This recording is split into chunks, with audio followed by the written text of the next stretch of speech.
I started at MTV in 1982. I think what was unique at the time is when MTV launched, the climate, at least this is American focus because MTV launched in America, and typical, oh, I'm sorry, Jane. I need a stand. Typically American, they only focused on themselves and didn't, but anyway, it was all, everything they did was in context of the American television environment. And at the time in America, all the quote-unquote branding, I mean, that was not the catchword it is today, but the station identifications that they were called were flying logos. And I don't know if you've seen, it's probably on YouTube, there was a pretty amusing film made a while ago called Flying Logos. And it was just all about chrome and actually pretty similar to what a lot of stations are still using. But anyway, in that context, MTV wanted something that was completely the opposite of what was going on. So at the time it was early computer, and so what they went for was the opposite, was tactile, handmade animation.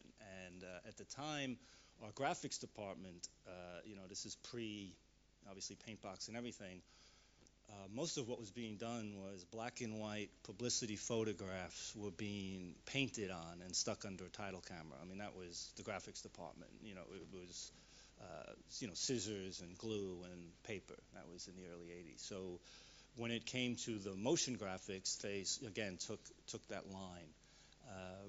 That went on for quite a few years, and I'll get to that later. The other thing that was important to know was the context of the environment it was being played in. I mean, this was not half-hour programs like, let's say, a network in America where you would have, you're watching ABC, and then they would play a soap, and then it would say, you're watching ABC, and that was pretty much it. MTV's programs were 3 minutes long, and that they were incredibly diverse, both obviously musically, quality. In the early 80s, the amount of videos available in terms of from record companies was very, very limited. So MTV was playing country music. They would play, I'll throw some names out, I don't know if they mean anything, but they would go from like Charlie Daniels country band to Rod Stewart to, just God knows what, just whatever was there.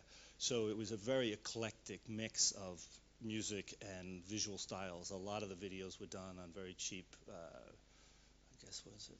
I don't think it was still 2-inch, but video 1-inch, and very few were done on film until maybe the mid-80s. I mean, again, that's not counting the like Rolling Stones and Beatles who had done short films. They were not sort of available to MTV in the early days.